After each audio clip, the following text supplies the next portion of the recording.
Good afternoon, everyone. I'm Gabby from the Play Partnership team in Singapore, and it's my pleasure to welcome you to the very first Google Play Connect Summit. Thank you for giving us the time out of your busy schedule and tuning in with us from all over APAC. I know webinar fatigue is real, so we are going to keep it short and succinct while hoping it will still be worthwhile of your time. Just in case you haven't noticed, if you're tuning in from China, Taiwan, Korea, and Japan, there is an option for you to turn on subtitles in your language at the bottom right corner of the screen. Hit that little button and let's get rolling. Let me first explain what Google Play Connect is and why we are doing what we are doing. As a Play partner, I guess publishers and third-party publishing are not a strange concept to any of you here. In fact, many of the attendees we have today are from established publishers whose business started even before Google Play exists. And that's interesting when we look into that.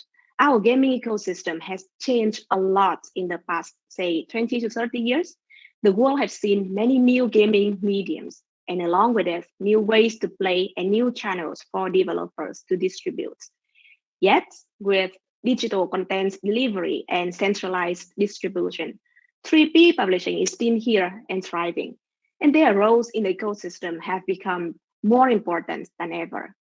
From funding ambitious projects, investments, and acquisition to UA and community management, publishers and their business have evolved in this industry and continue to create positive impact to developers and users.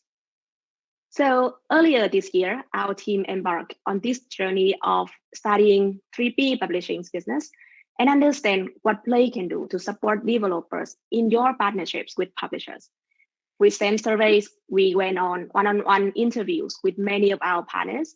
Some of you are in the audiences today, so massive thank you for all the insights. We've learned that even though third-party publishing is mostly known for go-to-market, there are many layers to it, and that is a vibrant, dynamic space with lots and lots of innovations. We also realize that sometimes these critical transformations go unnoticed to other side of the industries, and it be beneficial to users and developers to aware of this happening business. Even if you choose to publish by yourself, many of the insights can inform your decision-making process and influence how you think about releasing and game operation in the future. We also want to take a step further in bringing developers and publishers together through a trusted platform, and that's exactly what we want to do with Google Play Connect. Our main focus for the summit today is best practice sharing and introduce you to a B2B matchmaking platform. We invited to this webinar 9 partners from different APAC markets to speak about publishers and their business and why does it matter. Through the panel discussions, you'll be informed with the wide range of services publishers offer today, as well as various business models available in the market. And if the publishing services and business model makes sense to you, I hope we can excite you even further with the announcement of Google Play Connect Directory and Google Play Connect B2B Meetup, a new way for you to meet with publishers and fellow developers in the industry. We will also take this opportunity to introduce a new Google Play tools and service that we developed under the scope of this program. So please stay tuned for that. Just a little housekeeping before we get started. During the webinar, please do not record or share any of these contents on social networks. If you have any questions, please type in the Q&A box on the side of the screen or log on to slido.com with event code Google Play Connect. We have Q&A section toward the end of the webinar today, but please do feel free to add your question at any time. And finally, we love to hear what you think about the event, so please let us know your feedback. And with that, let's move on to the first topic in this section. We ask 4 developers about their experience working with publishers, how they like the journey so far, and more importantly, their advices on how to make the most out of the partnerships. Please join me in welcome our panelists from Cyber Agents, Firestrike Games, Perfect World Games, and Zika.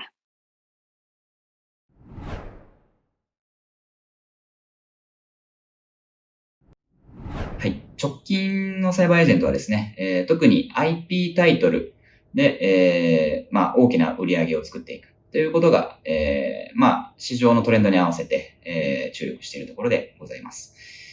直近の事例で言うと、ニーアリンカレーションというタイトルをアプリボットという子会社がリリースしていますが、こちらはですね、ニーア作品を手掛けてきたスクエアエニックスの横尾太郎さんと一緒に、作品を手掛けて、開発運営を行っています。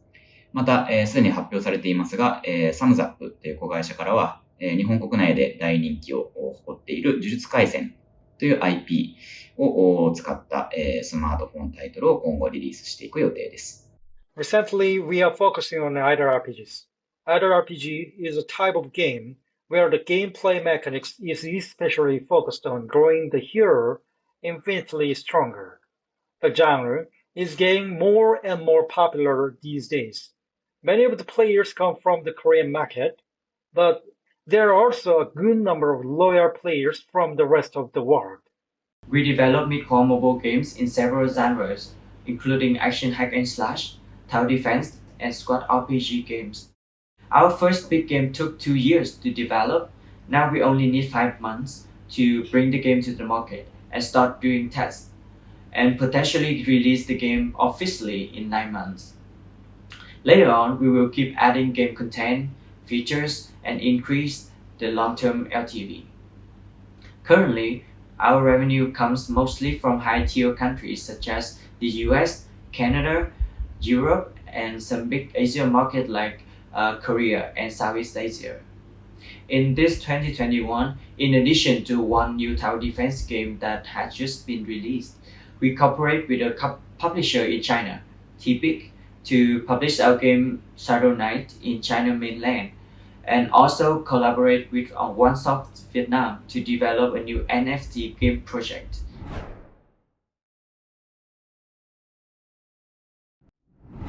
はい、そんな私、川波が、担当している事業は、グリフォンという会社で運営している I am マジカミというタイトルの海外パブリッシング事業を担当しています。これまでにアメリカ、カナダ、メキシコ、台湾、マカオ、香港、6カ国にリリースをしていて、この先サウスイーストエイジアとコリア、あとは、チャイナですね、にリリースをしていく予定でございます。なので、もし興味があるパブリッシャー様がいらっしゃいましたら、ぜひサイバーエージェント川波に連絡をしてください。よろしくお願いします。As a small independent developer, we had some difficulties in reaching a wide number of potential players. With a good strategy and budget for marketing, we were able to attract many good players. After that, QA and customer service from Mobilix, the publisher, enabled us to keep our players stay longer.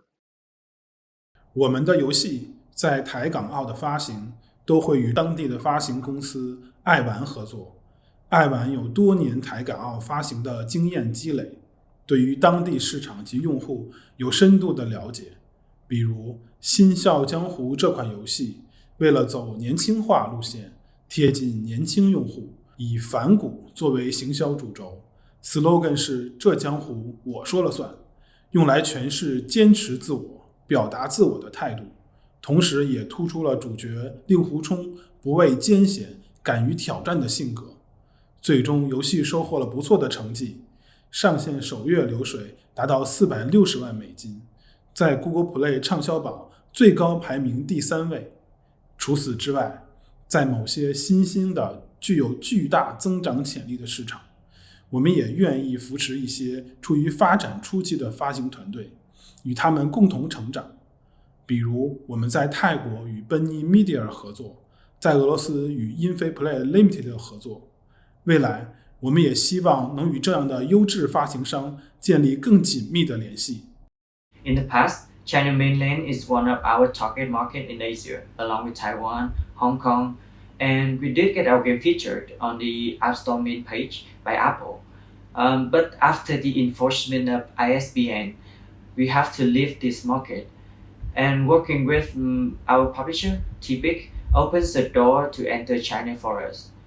From our point of view, we think that the publisher could make up for our weaknesses and help us to make the best use of our games and unleash the full potential of them.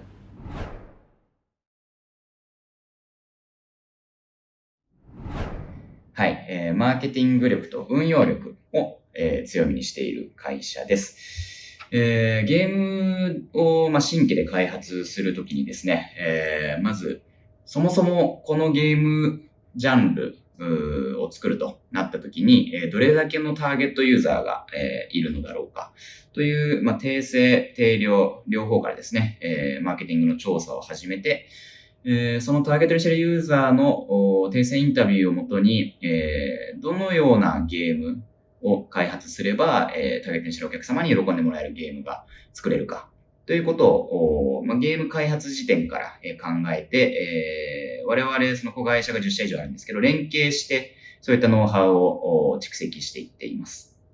はい。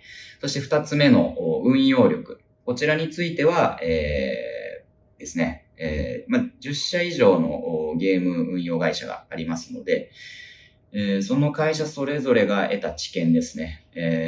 こういったガチャをこういうターゲットユーザーに合わせて打ってみて効果が良かったという一つの成功事例があれば、他の会社でも横展開して、それを実践することができる。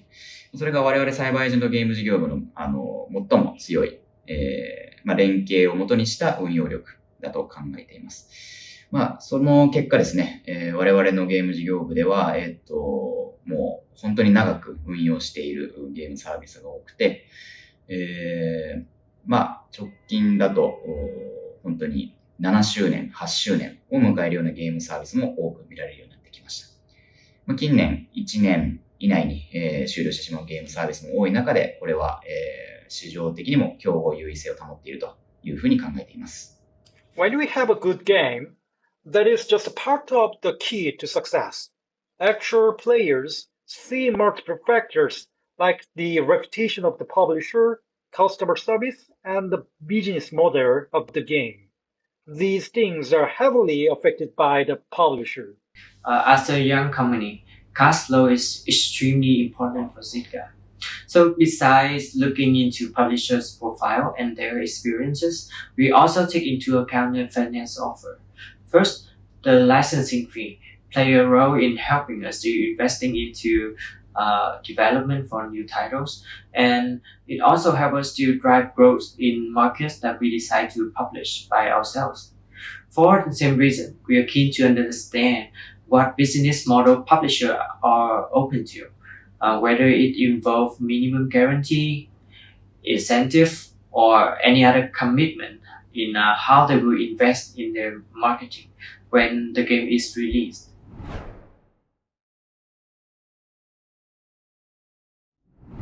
When we want to go with more artistic freedom or total control over the game, we may choose to self-publish for the game. In the case, we can test multiple ideas at once, without worrying about the complex legal procedures and communication overheads. This makes our smaller games, to be extremely agile. On the other hand, if we want to be ambitious and certain that we can make a really good result, then we should go with publishers.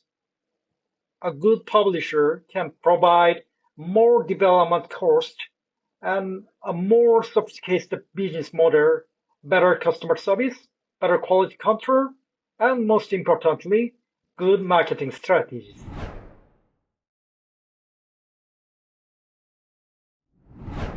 はい。こちらですね、信頼関係をもとに、本当にパブリッシャーさんと仕事をしているので、リスクとしては、我々が提供しているその素材だったりソースコードを、提供した上でそれが盗用されてしまうというところが、リスクになってしまうかなというふうに考えてるんですけど、本当に密にですね、連携を取り合って、パブリッシャーさんと、本当に密度が高いところで言うと、本当に週に1回以上は、ミーティングをして、お互いの信頼関係を、リレーションシップを構築してから、実際の開発や運用に入っていく。で、運用フェーズに入ったとしても何かが起きたらすぐにこちらから、提供しますし、まあ、基本的にそのこの先どうやって伸ばしていくのかというところについても、そのミーティングで、今後の戦略についても話し合っています。The hardest decision comes when we and the publisher have different strategic views. We may have different views on statistics of the game. When the publisher doesn't want to spend more on marketing or other effort for the game dies early without reaching the goal that the game should accomplish. The exact same thing could happen in opposite cases, like when the developer loses hope. This can be mitigated when we sincerely communicate with publishers. We should share the vision of the game. We should talk a lot about how to make the games great based on the numbers and statistics. Openly talking about these things narrow the gap between the developer and the publisher. 最有可能的风险是，发行方的操作达不到我们的预期，不符合我们最初设定的目标。为了规避这种风险，还是需要在前期针对发行方案、重要节点及目标等与发行方进行充分的讨论，在双方达成一致的情况下，在研发端给予全力的支持。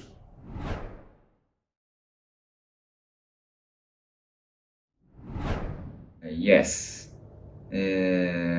直面しました。社内の工数がどうしてもやっぱり、高くなってしまうというところがあるんですけれども、それは初期の方だけでしたね。事例が作れて、海外パブリッシングの事例が作れて、そもそもパブリッシングにはそれが必要なものであるという認識を我々サイバーエージェントゲーム事業部が持ってからは、それが普通だというふうには考えているので、専任のチームを設けて、ある程度その内部での調整ということは対応しております。はい。それをどう説得したのかという点では、そもそも経済的なメリットですね。パブリッシングしたことによって、もし、契約条件によりますが、例えばミニマムギャランティーが発生する場合でしたら、そのメリットを説明してみたり、あとはその自社タイトルをね、海外展開することで、そのブランディング、日本のユーザーからしても、自分が遊んでるゲームは、海外にもお客さんがいる素晴らしいゲームなんだというふうに思ってもらえるようなロイヤリティの向上ですね。そういったことを社内のメンバーと話すことによって、乗り越えてきております。The freedom of decisions and making the game development process extremely agile was one direction that we wanted to keep forever. This leads to some internal resistance. Therefore, I had to convince my team to see what we can get from working with publishers. Publishers don't only fund game development and marketing. For example, Mobilix supported their experience, QA team, and also customer services. Those resources could make the game better and also allowed us to focus on the development and improvement of the game itself. Our studio is always open to new chances and collaboration. Since we know we can never go far just on our own, so we never had any resistance from our team. We simply consider all options, look at the pros and cons, and then make the decisions. A/B testing is a good way to convince internal teams. We started with giving the prospect publisher publishing right to an existing game and see if they can add values both in terms of reaching users and optimizing overall game business. When it is the case, it's easier to push the partnership forward.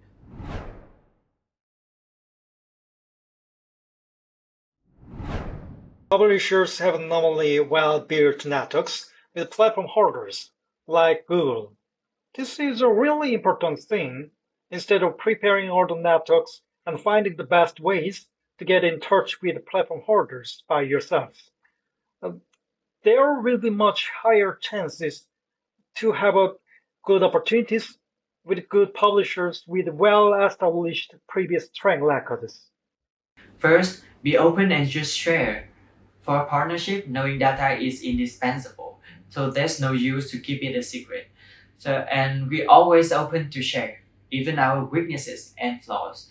And by doing that, all publishers coming to us can get into the heart of our issues as easily and to see if there's a future for a partnership. And secondly, be fast and adaptive. Usually, publisher will give us a load of ideas to make the game better. And not to mention that we already have a lot of ideas internally. So what we need to do is to prioritize them, then implement tests in the fastest way, then make changes based on the data analysis.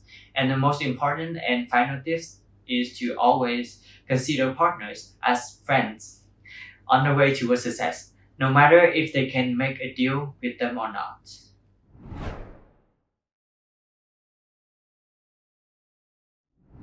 So since 2016, the mobile game market in Korea became an extremely mature market. More and more we could see huge budget games from huge companies with their internal development teams. So we could see fewer and fewer cases where small companies working with third-party publishers. However, very recently, for example, the last 2 years, we have seen some other tendency. Some games like Dungeon Knight were able to reach the top 100 in grossing chart with a good strategy provided by third-party publishers like Mobix. We think there will be more games like Dungeon Knight as publishers' strategies are really well established now. For the next 5 to 10 years, we hope this tendency goes further. It seems clear that publisher expertise have improved the last few years. Previously, they focused mostly on go-to-market or localization, but recently we noticed that more and more publishers coming to us offering to help with game optimization or even more investment into future products. I think publishing style will become even more dynamic and add more values to the ecosystem in the future. Thank you, everyone. It was very insightful. We don't get to hear about someone's best and worst experience working with publishers every day. So it was certainly interesting, to say the least. Before we get into the publisher panels, let me quickly summarize the key learnings here and share with you some insights from a developer survey we did recently. From the developer panels, we learned that developers find publishers useful channels to go global. The partnerships is often leveraged for export, and the targeted market are Russia, Taiwan, and China. Most of them choose to self-publish in their home markets. Developers also agree that financial commitments from publishers is very important, both in terms of funding the game's development and marketing. However, developers also care very deeply about the people behind the contract, if they are from a reliable companies with good track record, or whether the publisher gets their game and value it as their own. Developers don't often got a blanket policy when it comes to partnering with publishers. It often decided at title levels rather than at company levels. The bigger and more ambitious the project is, the stronger need for them to join hands with someone else, and hence the expectation for publishers are also higher. And publishers, I think the next point is important to note. According to our panelists, one of the biggest concerns is publishers not being able or choose not to deliver on their commitments.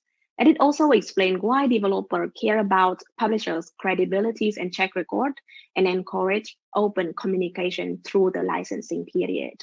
And finally, it looks like it usually takes some effort for developers to convince internal stakeholders before being able to enter a licensing deal. Two things that have proven to be successful for our panelists in this process are P&L projections and A/B testing. So you've heard directly from the panelists. We also bring to this section some insights we gathered from a survey we did earlier this year. Basically, we reached out to a number of developers from China, Korea, and Japan and asked about their thoughts in working with publishers. This is what the survey says. Of the three markets we surveyed, Japanese developers are most likely willing to work with publishers. where more than half of the participants say they have already been in partnerships with publishers or currently seeking a partners to work with them.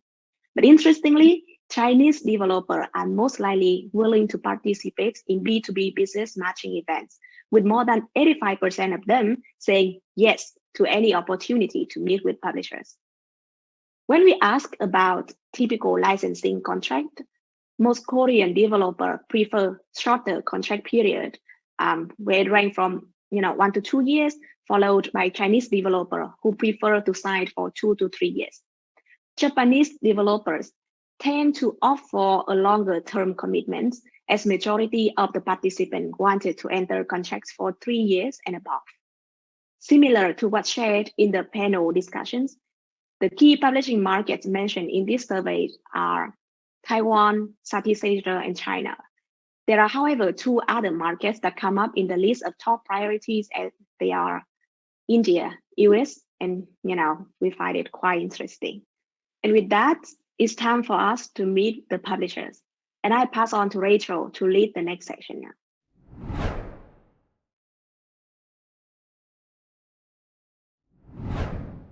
Thank you so much for the developer panel sharing and also Gabby's summary.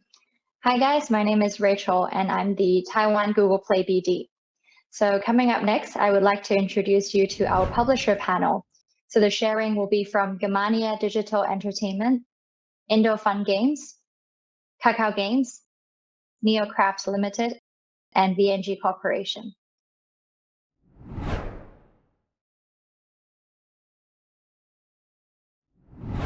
카카오 게임즈는 현지 게임 플랫폼이나 유저 커뮤니티 등을 지속적으로 모니터링하고 있습니다.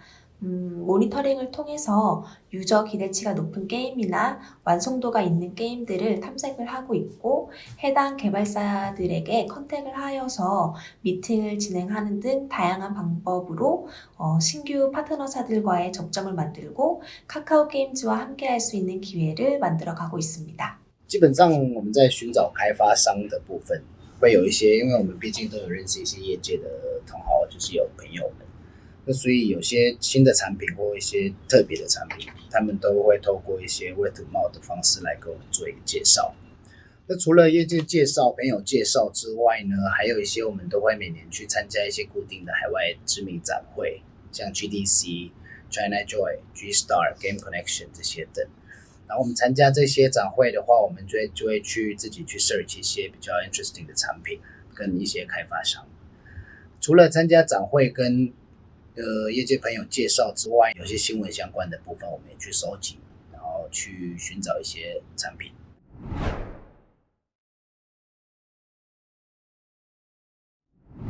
We're based in Asia and we work primarily with China, Korea. So we often look for 2 things. I think in our early stages, we often looked for developers who were in it to make a quick buck, right? We wanted to make a quick return and really build sort of the cash flow of our company to be able to grow and invest further.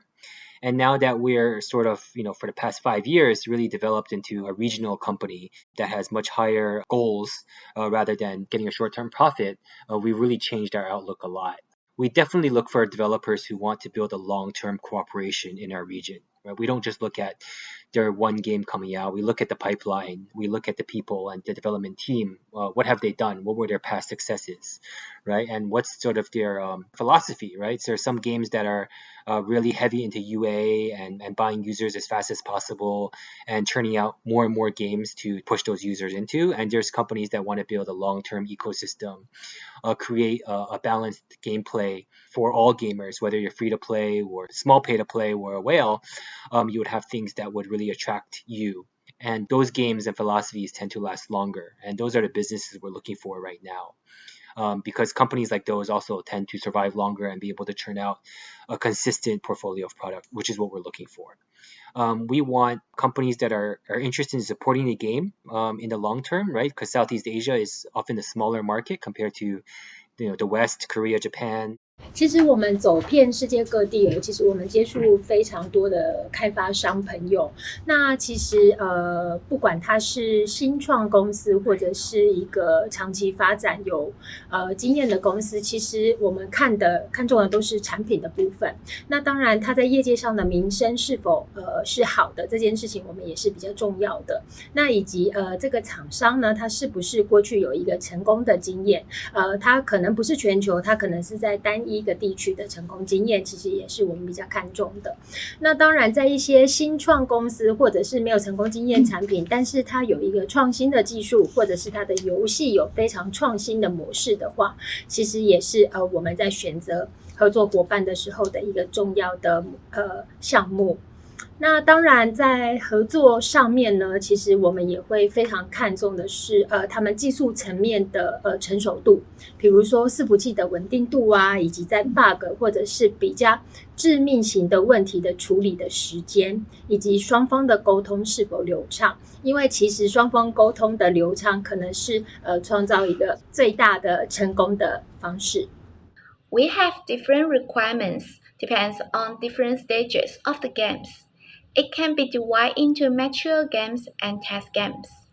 Mature games are games that have been launched in other markets, which have user performance and data reference. For mature games, we can judge directly based on its user performance in other markets if it is worth to release in other markets. Take a card game as example. If the day plus 1 retention is around 14%, day plus 29 retention about 5%, the payment rate about 10%, and ARPPU about $20 in T1 market. So this data model can surely try to launch in other markets. The test stage games are the games that have not been verified by a large number of users and don't have any mature model data. For this kind of games, we can only evaluate the games based on our experience and speculate its data growth model. When we are confident, we may test by small promotion. However, such promotion is different from the mature games.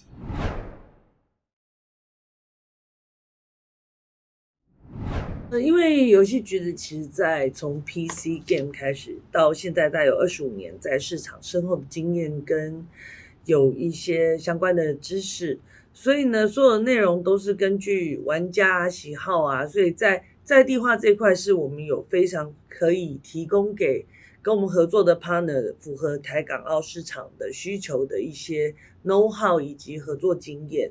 那同时在这20几年来，我们累积了相当大量的用户，那以及我们有一些过往成功的经验，譬如说我们天堂 M 在 mobile 上面创下整个台湾的一些历史记录，相对的当然我们也有一些失败的经验，就是我们知道怎么样去面对发生到的问题啊，以及如果说面临到市场的一些变化的时候，我们可以随时去做一些调整跟马上的去做一些反应。那再加上我们的客服，我们都是自己经营的客服跟社群的部分，也都是我们最大的优势。카카오게임즈는 국내 유일무이한 모바일 플랫폼을 보유하고 있습니다. 플랫폼의 소셜 기능을 활용해 이용자들이 다양한 게임을 편리하게 체험해 볼 수 있으며 신작 게임, 컨텐츠 업데이트 등 다방면으로 유저들과의 소통 그리고 홍보를 할 수 있는 채널을 구축하고 있습니다.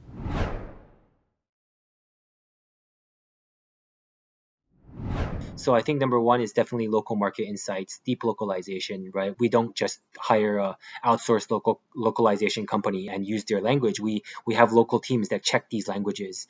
A lot of languages we localize in-house, and for the ones we don't, we have local staff that have very high requirements for looking at the localization, not just for the language, obviously, but for the events, for data, for updates, for fan pages, community, which channels we're going on, for user-created content as well, too. We encourage that as well. We actually actually give gifts and small events locally, right? So if it's a global game, we can't just say, hey, we're giving you this big discount in only Vietnam. But what we can do is organize like a meme competition or like a creation competition in Vietnam for users outside of the game on Facebook or on other social media platforms. So that's very strong. Local ops teams are very good because they really understand, Vietnam and Thailand are really good examples of countries that are so close to each other in the same region, but have entirely different cultures and languages and payment patterns, right? So the things that we sell in Thailand and the messages we focus on are completely different from the ones we focus on in Vietnam, right? And I think that's something that unless you're a local publisher, you're not going to be able to do. 我们其实主要做的游戏是 RPG 游戏，然后和一些声量比较大的 MOBA 或者是 SLG 的这样战略游戏会不太一样。我们之所以做这个选择呢，也是因为我们做过一个供需分析，其实就可以注意到西方市场里边 MMORPG 手游手机市场上其实是存在供给不足的这样的一个情况的。因为在 PC 端啊，我们有像魔兽世界或者是像最终幻想14这样优秀的 MMORPG 是存在的，然后它也很流行，这也就证明了西方玩家其实是非常喜欢 MMORPG 的。但是在手机端上其实还没有那么多优秀的 MMORPG 可以玩，所以我们就决定我们应该给游戏玩家带来更多高质量的手游的 MMORPG。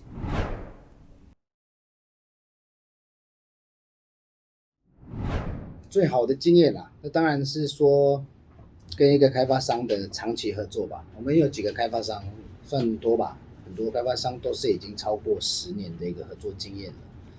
那基本上为什么我觉得这个是最好的呢？可能 maybe 一开始双方只是个利益关系的一个厂商吧，长期这样合作下来，其实双方彼此也有自己的互相之间的一个默契，跟到最后有些厂商甚至成为了一个朋友，所以是一种不一样的经验，也是算是我最好的经验。最坏的经验部分呢，我们有一支跟一个中国厂商我们签了一个游戏，然后其实我们这边当然双方都是蛮期待的，那到最后呢，有一天那个消息就突然间不见了，后来我们才发现那个开发商根本就解散了，所以那个算是一个又痛又不好的经验。The worst situation is that one time our game server was attacked, but the developer didn't have any backup. The result is that all our user data lost. In January, better communication means better cooperation. Complement each to achieve a good game. 我说一个让我印象比较深刻的一个案例吧，其实是之前我们发行过一款 MMO 游戏，是在我们第一轮和第二轮封闭的一个 beta 测试里边，我们就注意到游戏的次日留存其实是低过我们预期的。然后通过数据分析呢，我们就注意到，其实在某个新手教程当中的几个环节都出现了比较大量的游戏玩家的一个流失。但这个现象在之前的中国国内和港澳台地区其实都没有发生。研发同学呢，一开始也就不相信这个问题是因为东西方玩家习惯不同造成的。比如说我们东方玩家在有些迷茫的新手教学期里边会习惯性的点击主线任务，这样游戏就继续下去了。而西方玩家其实更喜欢自己探索，如果在新手教程当中引导的不够明显的话，西方玩家完全有可能完全不顾主线，然后自己想办法去享受游戏，跑地图，最后就因为引导不够，游戏进行不下去了，从而就流失了。我们其实花了比较大的精力，最后想办法说服了研发方，然后调整了部分的那个新手教程里边的引导，最终补上了这块的流失，效果也是确实不错。其实次日留存直接在这个点上就提高了5个点。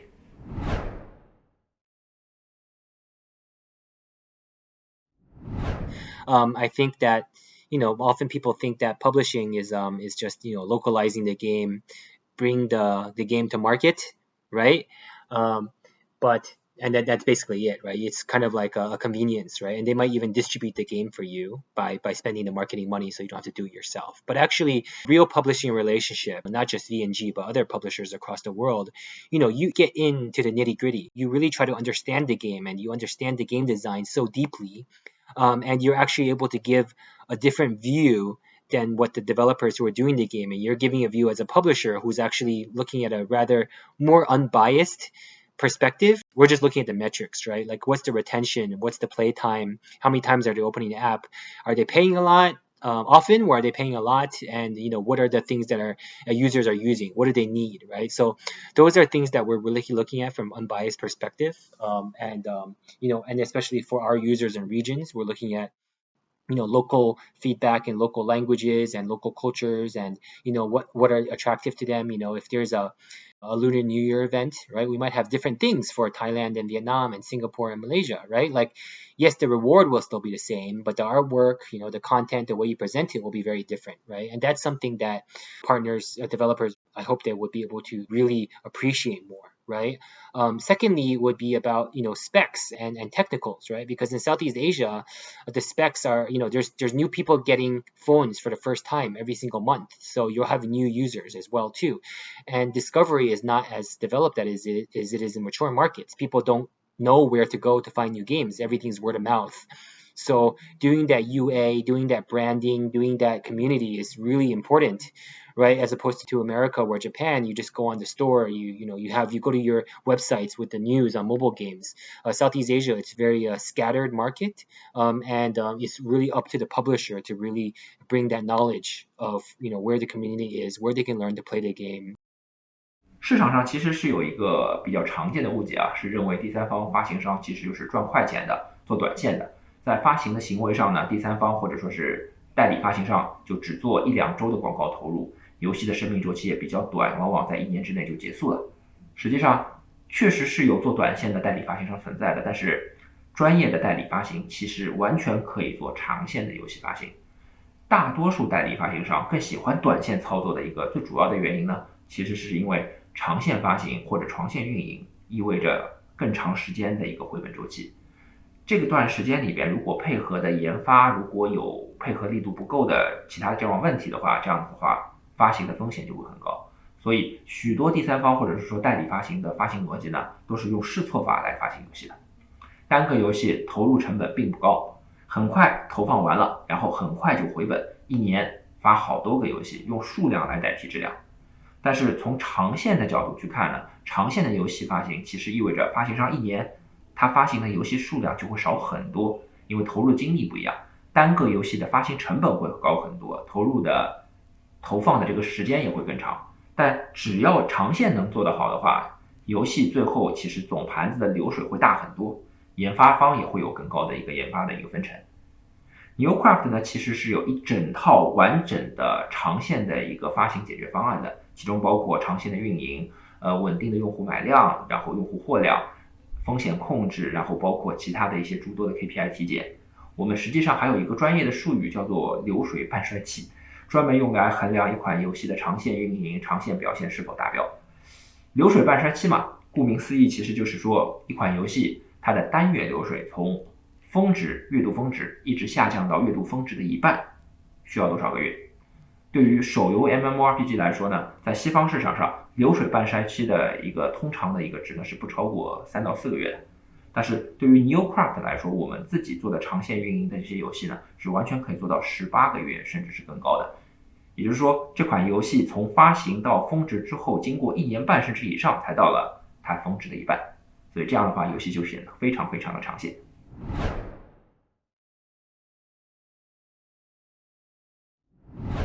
물론 게임성도 매우 중요하지만 각 국가 유저 정서와 그리고 문화를 이해하고 그를 기반으로 서비스 운영을 진행하는 것이 장기 흥행으로 갈 수 있는 가장 중요한 키포인트라고 생각합니다.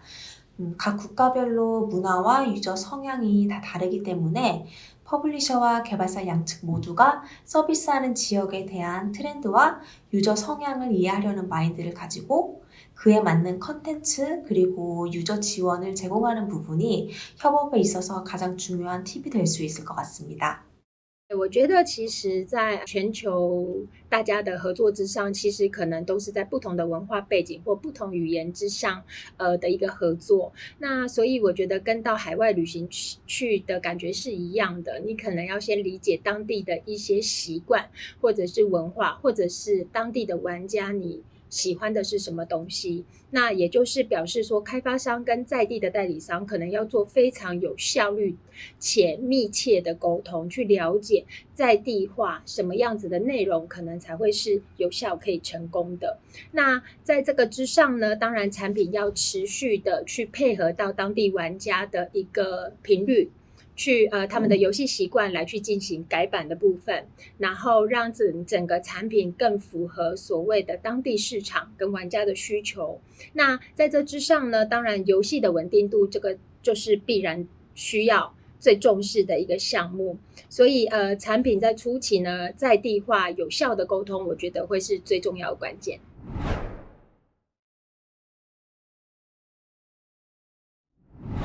It will become more mainstream and more challenging in the sense that I believe that, right now with a lot of the changes going on in China, a lot of the publishers in China will look to expand overseas. That will definitely be more competition for all of us, which is good. It'll definitely help the game industry become better. But I think also at the same time, we've seen companies like Tencent, TikTok, and NetEase go overseas and meet a lot of challenges, right? I mean, you're a very strong developer. That's where your best people are going, and you're publishing, inside your own country, right? Is definitely, those are your top sources of revenue. So when it comes time to dedicate resources to overseas publishing, do you really choose the best people? Do you put your best resources there and the best focus of management there? So that will be one of the things to really watch out for. But however, I think that more and more developers are really seeing the benefit of working with a publisher, right? Especially medium and small sized ones, because you realize that you don't have the capacity to publish, and publishing is just as difficult as developing a good game as well too, in terms of preparation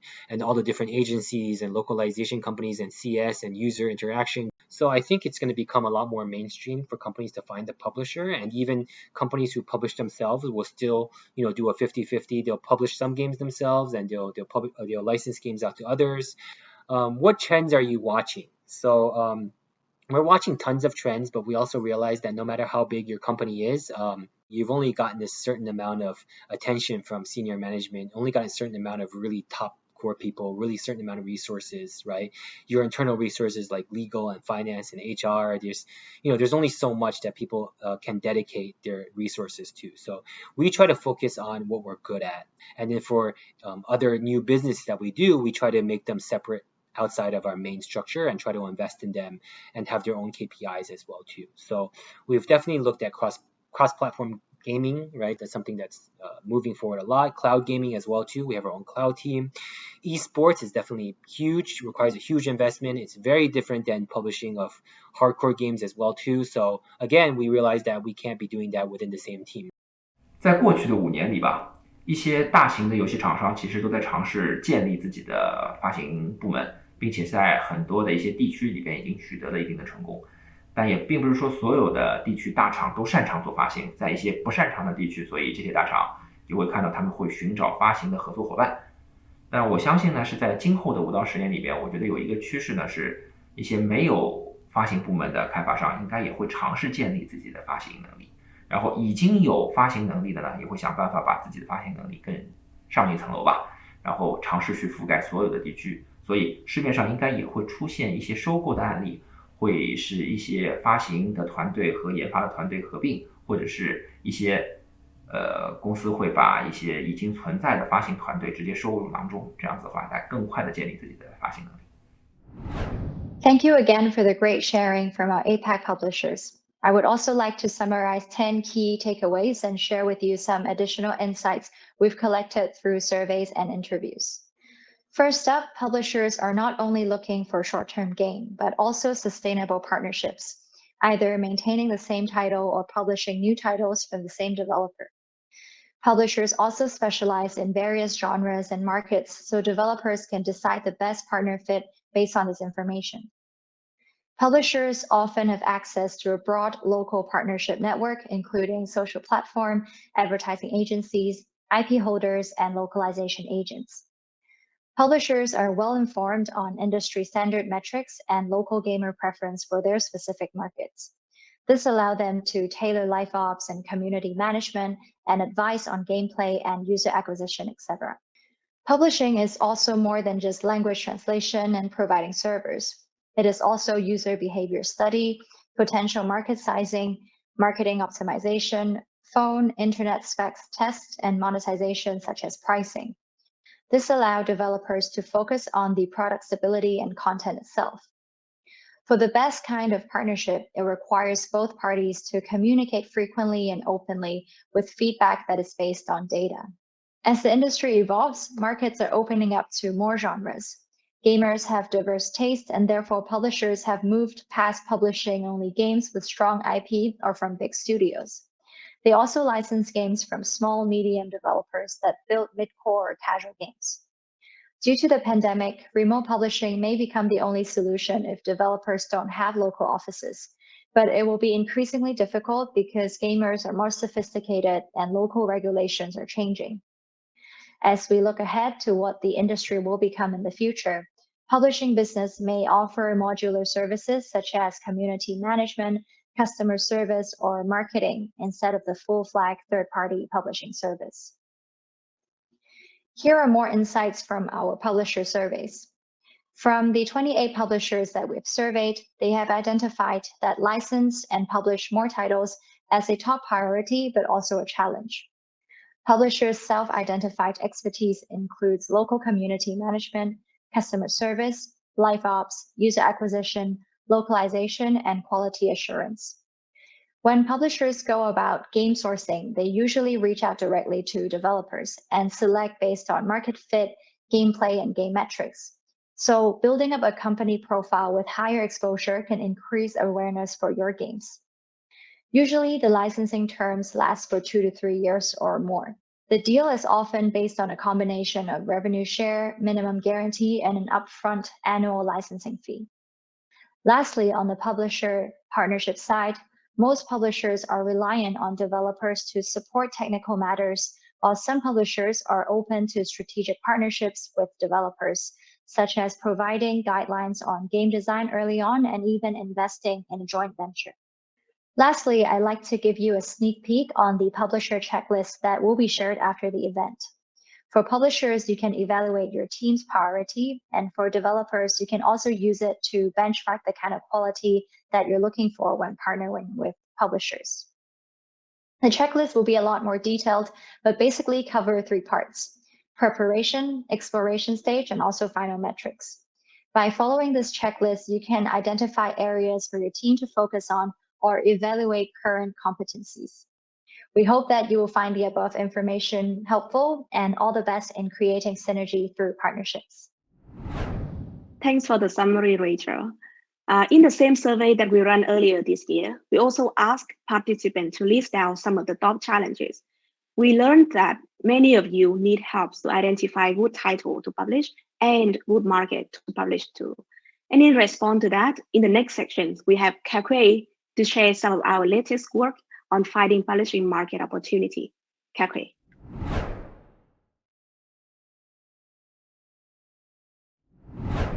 Hi, my name is Kakui. Thank you so much for joining us today. I am part of the Games Growth Consulting team, and a lot of what our team does is analyze data to provide insights to you for events such as this one. Okay, so for today, one question that we'd really like to help you answer is, what is a good market to expand into? And this is a question that we actually get asked a lot by developers such as yourselves. You know, if you have a very strong core market in one area, such as, let's say, Korea or China, and you're looking into Southeast Asia or looking into expanding into the US, what would be sort of a good, appropriate market?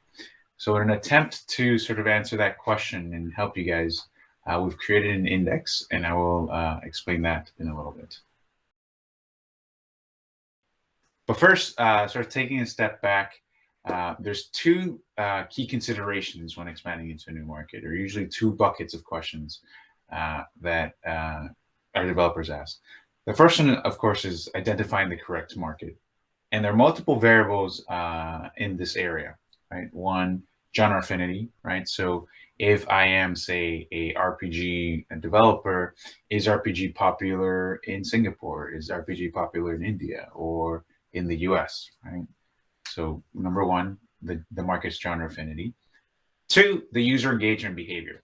So are the users in one area behaving similarly or interacting with games similarly in one market as in another market. So are the retention metrics similar? Are the minutes played metrics similar, et cetera, et cetera? And then, of course, monetization potential, right? So a market in which a title can do really well, could it do just as well, right? So one question that we often get asked is like, titles that are really popular in tier 1 markets, right? Such as like Europe or North America, could they potentially do really well in emerging markets? So that's the first bucket.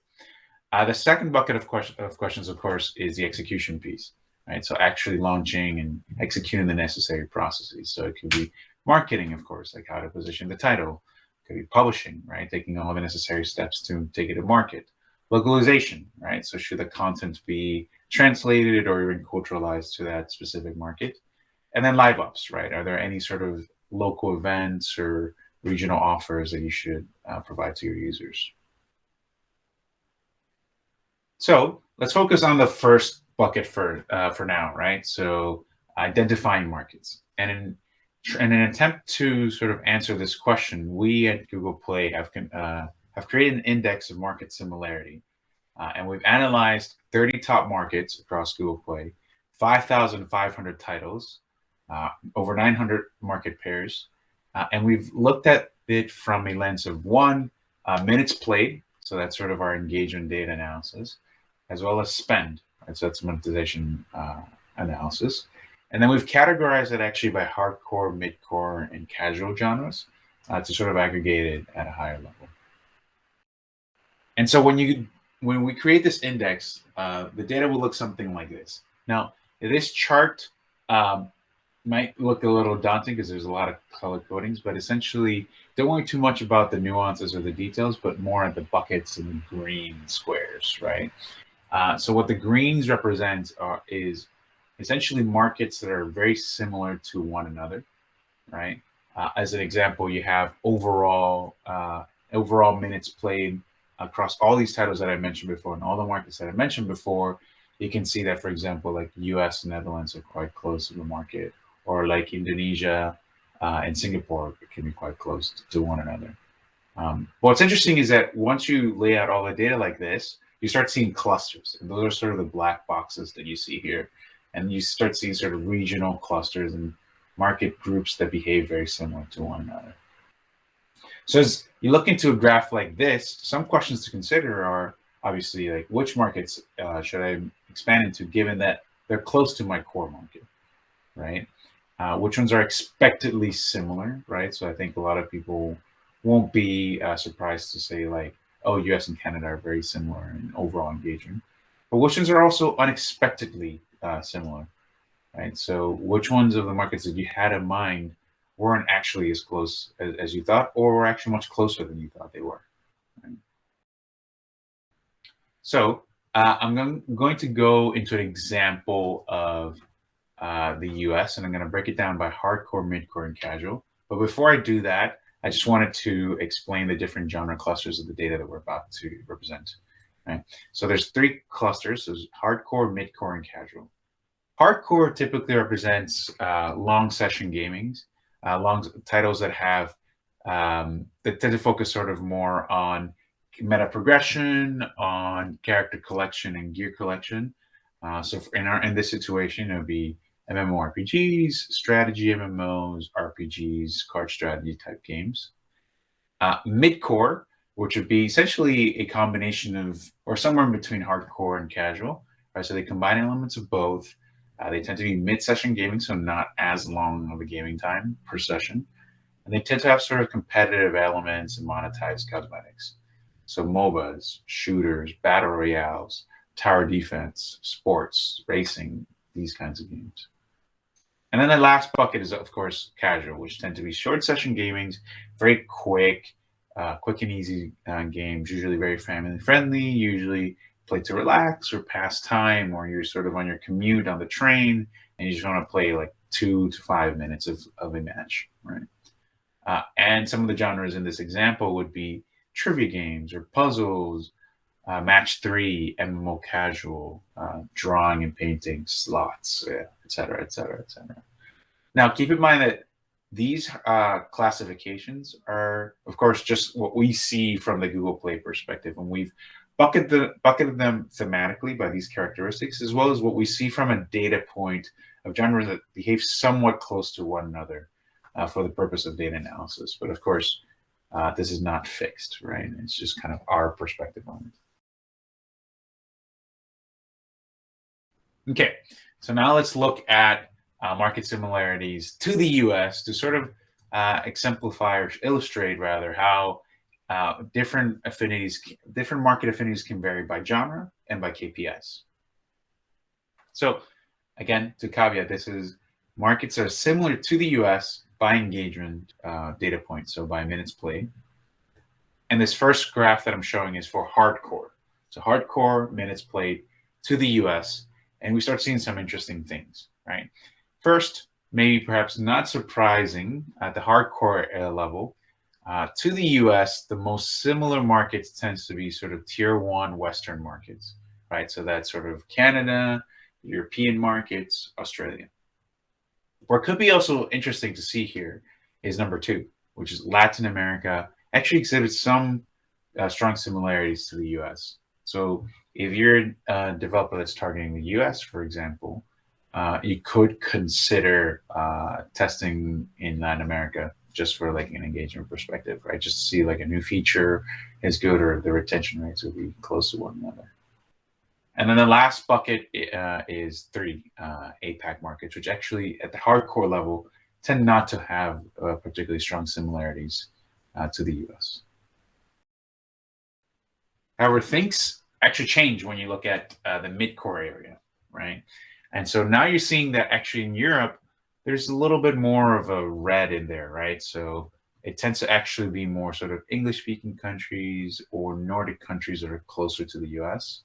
Latin America continues to remain somewhat similar, but then number 3 and number 4 are actually interesting. Number 3, you see that Southeast Asia and India actually can behave very similar to the US from an engagement perspective, right? And then tier 1 APAC, you see Japan is quite red. So Japan and the US are not similar in this area. Now, at the casual level, things are a little bit more universally similar, right? So you see a lot more greens in the map. You see, of course, again, Europe and North America. You see Latin America even greener. So Latin America is even stronger indicator or strong similarity to the US, right?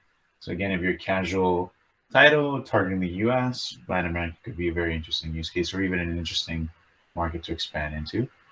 And then 3, Southeast Asia tends to be a little bit mixed, but India and Japan stick out as particularly different from the US. Okay, so that was engagement data. Now let's look at sort of spend data, again, just to illustrate an example of this. Okay, so when it comes to spend data, we start seeing some interesting things as well. All right, so 1, you see sort of tier 1 West and Canada, again, quite similar to the US. Latin America is a little bit mixed, right? So the Brazil and Mexico are green, the rest are not as similar, right? Southeast Asia, interestingly enough, is more similar, right, than hardcore engagement. And then number 4, again, we see tier 1 APAC quite distinct, right? So Korea, Japan, not as similar. From a mid-core standpoint, actually, markets start getting sort of more restrictive when compared to the US, right? So not as many greens in this map. You see that Canada is most similar. You see tier 1 West, like Europe, pretty similar, right? But just not as similar. And then Latin America tends to be a little bit grayer. So what monetizes really well at the mid-core level in Latin America is not as close to in the US. And then most of APAC is in fact just red, right? So not as close from a spend perspective. And then lastly, casual. You see sort of more greens come back. You see tier 1 West, you see Latin America, all again quite similar from a spend perspective, but Southeast Asia and APAC, it kind of a little bit mixed, right? So what does it all mean? I just threw sort of a lot of graphs at you guys and a lot of charts. So what does it all mean for you? Fundamentally, there's a few sort of key takeaways, right? One is that your target market, I think, you know, a lot of developers we see have an idea in mind of the markets that they want. Like, I want to succeed in the US. I want to succeed in Mexico. I want to succeed in Germany or India. So a lot of those come to up with a target market, but sometimes the assumptions may be incorrect. And what you think may be a good target market may as well be, but may sometimes not be. And it's going to vary a lot by your genre and by the KPIs and by all the different ways in which you can sort of dissect this, right? So they can vary quite a bit. Always be aware sort of your local KPIs, right? So a hardcore, let's say an RPG title's performance metric in India will be very different from like Indonesia, will be very different from Japan, right? So knowing that will help you understand better which markets will be better for your success or for your successful launch. Understanding that also engagement and monetization are not the same thing, right? So a market in which you can succeed by having, like, from a gameplay standpoint or from a retention standpoint may not always be the same from a monetization standpoint. You notice in the map that the map actually quite varied a lot by region, right? So language and region are only some of the factors that dictate market similarities. And then lastly, just a caveat that the examples that I just gave you are the genre group level, right? So like hardcore, midcore, and casual. But of course, like, you can do this more granularly, look at it by specific genres, look at it by different KPIs, and you can start seeing that the results can vary quite a bit, right? And so just keep that in mind. Another thing to consider is that conducting tests could be really good for your title before launching, right? So whether that's pre-launching, closed beta testing, open beta testing, as you go into an unfamiliar market, or you're A/B testing a new feature, right? Whether that's a new monetization offer or a new sort of update that's coming to your title. So consider testing, right? Think about sort of which markets are most similar to your current core market by specific KPIs. Do you have any launch experience in these markets that you're considering going into, right? Are there markets that you just don't know anything about, that you're completely clueless, even though you know it's a large market and it's something you want to expand into, right? Think through sort of pre-launch test plans, right? Do you have any pre-launch test plans? Are you just planning to do a global launch, or are you trying to do it by specific markets? What will be the primary target for these tests, and how long will these tests be? What are some benchmark KPIs that you should be hitting before you launch, right? Or at least to determine whether this launch will be successful, right? And then finally, what kind of partnerships can you find that can help you ease that launch, right? What expertise do local partners have that perhaps you don't have? And so lastly, just to summarize, I think it is important to understand these local nuances, and finding a good local publisher can actually make a huge difference. And this is part of the reason why we've invited you guys today. So we like for you guys to sort of leverage this event and ask key questions. And hopefully this section has sort of inspired some thoughts in your heads and some ideas of where you can expand and how to find your best market to expand into. Thank you. Thanks, Kakui. And now, the moment we have been waiting for, an official introduction of Google Play Connect Directory and Google Play Connect B2B Meetup. In the next 20 minutes, we have Chi and Ash to share with you more details on how the business matching works, what is required to sign up. Chi and Ash, please take the floor. Thank you.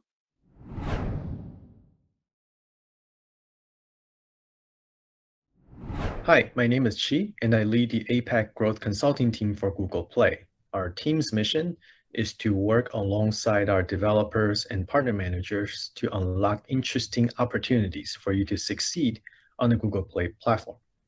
A little bit of background about myself. I've been with Google Play for about over 3 years, and previously I've spent a few years in the game industry as well. I hope that you will find today's session interesting and helpful for you. As you heard earlier, there are different criteria which the publishers and the developer are looking for when searching for opportunities. and Google Play has the insight that can help surface interesting opportunities across different global markets.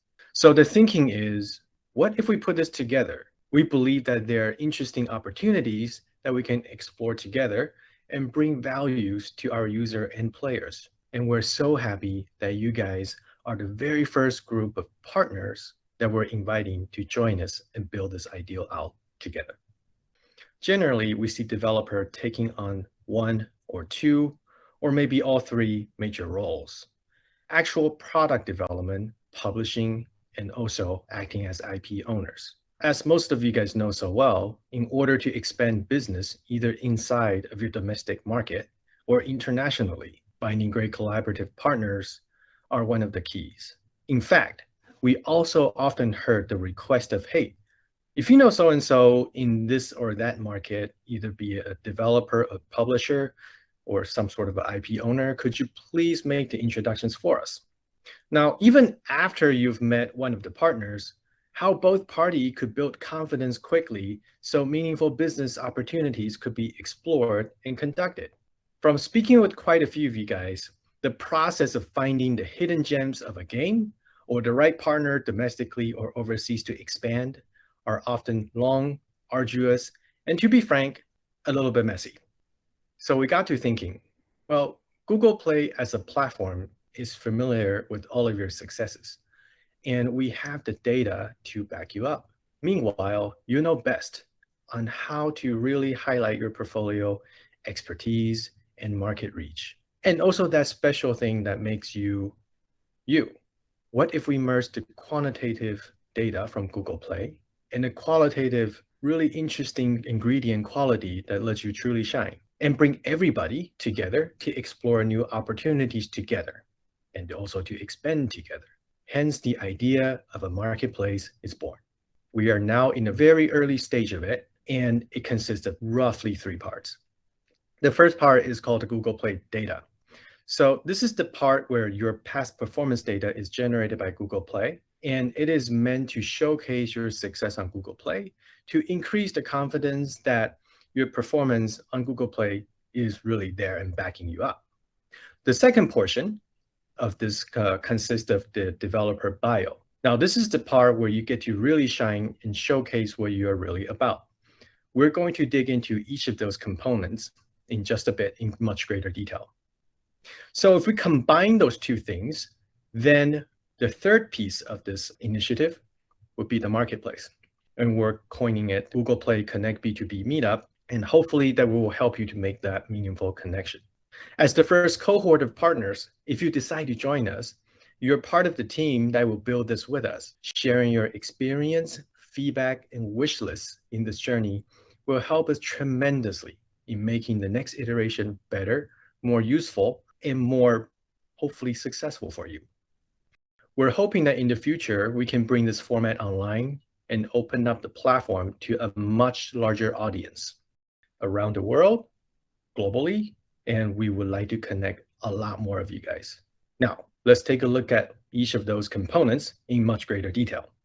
Each developer would have one of these. These are basically your quantitative data that we have on Google Play. So let's go through some of those fields. First of all, there's the name. The name of your developer account will appear here. On the left-hand side, you will also show years on Google Play. So the partner kind of knows how long you have been establishing your games or your products on the Google Play platform. The next is the leading store category. The leading store category, we're separating out by monthly active user and also by revenue. So this one will actually showcase what are some of the categories that you're doing fantastic at on engagement and roughly on monetization. In the sample here, you see role-playing, sports, and strategy. One thing to keep in mind though, the data aggregated here is compiled from the last 6 months of performance. The next up, we have leading market. Similarly, leading market is also parsed out by monthly active user and also by revenue. So as you can see in the example here, by monthly active user or MAU, the countries are France, Korea, Thailand, and US. But if you move to revenue, you will see the country list now becomes France, Japan, Korea, and US. the country themselves are also ordered alphabetically. So we're hoping that having this type of information, and as you look and share with other parties Google Play data, this could help contribute to build the confidence in your discussion, as these data will be generated by the platform. And we also understand that this is a long way to go before we can make it even say more complete. This is why during this entire journey, please give us plenty of feedback. Let us know what other metric are you comfortable sharing or you would like to see from the community, and we will begin to make iteration of that. So we are in the process of looking for additional data points. At the same time, we want to be respectful of your privacy. Next, we have the developer bio. This is where you can introduce yourself and really show the community who you are and where you would like to go. Let's take a look at a few of those fields. So first of all, as you filled out the survey, you would notice that we kind of ask you to identify whether or not you're here as a developer, a publisher, or maybe both, or maybe there are others. So this kind of helps other community partners to really identify you and kind of get a feel of what you're looking for here. The second part is the preferred language. Please select the type of language that you're comfortable communicating with. And then as a community, I'm pretty sure with each other, we can probably make accommodations. But this is a good thing to let the other folks know. Company size, how big is your development team? Generally speaking, how big is your company? This kind of gives a sense of size, obviously, for the other partners to also look at. Primary markets. So primary market indicates that where your current successes are. If you are a developer or publisher, let's say maybe in Singapore, then that's kind of where your primary market are, like where you're finding in various market success right now. And this will allow other folks know that this is the market that is currently important to you. For interested market, this is an opportunity to showcase where you would like to go. Maybe there are other markets that might be interesting for you to explore, but currently there are barriers such as localization or maybe language or maybe unfamiliar with that territory to begin with. But this is a field for you to kind of show where you're kind of looking to aim for to expand. There may be other partner that can be here to help you.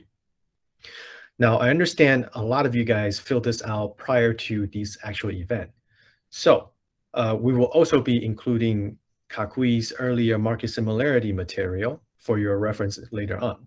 So if you find other interesting market based on that presentation, please do feel free to also explore and look at what other partners that might work out for you, whose primary market is currently in your target market list.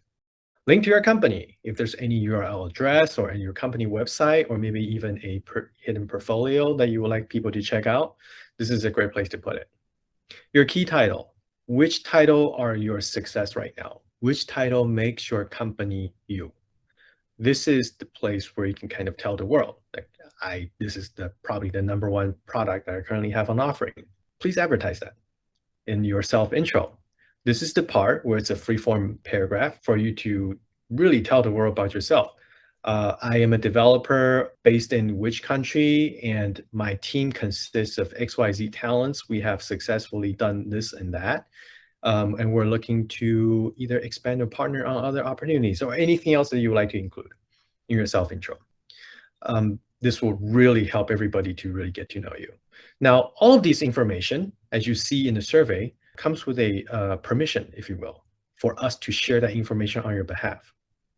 So your permission to share this information, including the previous information that generated by Google Play, is default off.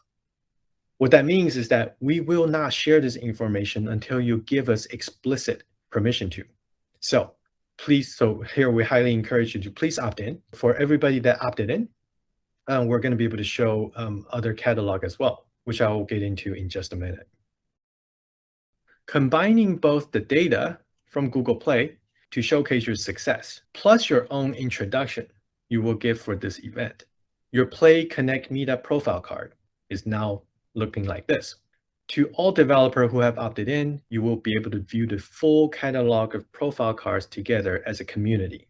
You guys will be able to find each other with a lot more detailed either introduction or history records of how they perform on Google Play. And hoping that this will help make meaningful connections throughout our meetup event. If you opted in, The market similarity material that you saw earlier will also be on the top of the catalog page for you to reference and review. As we were mentioning, this is very much the beginning of a journey, and we appreciate any and all of your feedbacks, requests, suggestions to make the next version for this even better and more useful for you. So if you can think of anything that you want to see as improvement, let us know at any time. For those of you who have not opted in, but would like to, please check your inbox and you should find an email that looks just like this. Just go ahead and click on the survey link and we will take care of it from here.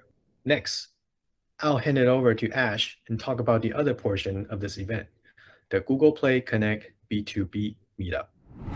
Thanks, Chi. So as Chi mentioned, I get to share a bit more about the Google Play Connect B2B Meetup, which is a Google organized opportunity for you to connect with each other. Okay, let's get started. So how does it work? There are a few steps and forums and deadlines involved here, but we've tried to make the process as simple and user-friendly as possible. We hope you will agree. But if you don't, please let us know. We would love to hear your feedback. Okay, now getting into the process. Step 1. This is for all of you to opt into the Google Play Connect directory that Chi mentioned.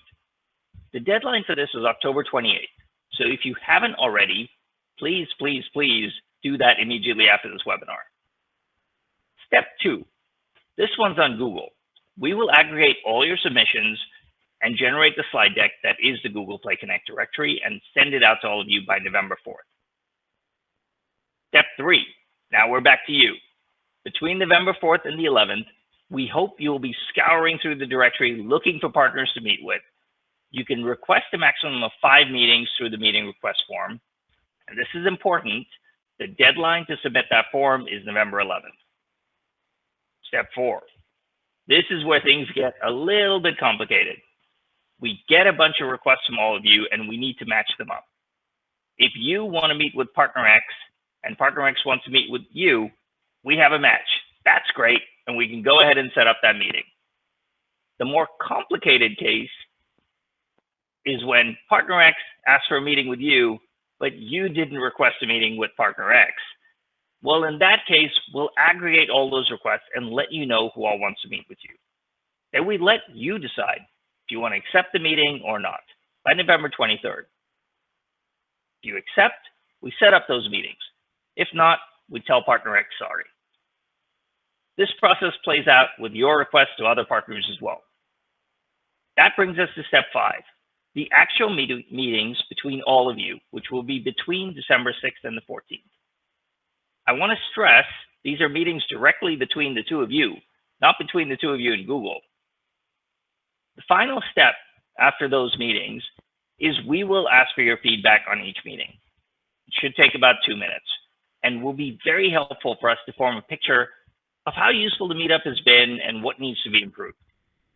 I want to stress any information shared in those forums will be strictly confidential and we will not share your comments outside Google. So that's the process in a nutshell. Now, don't worry if you can't remember all of that. We will walk you through the process step by step over email. You will get reminders as deadlines approach.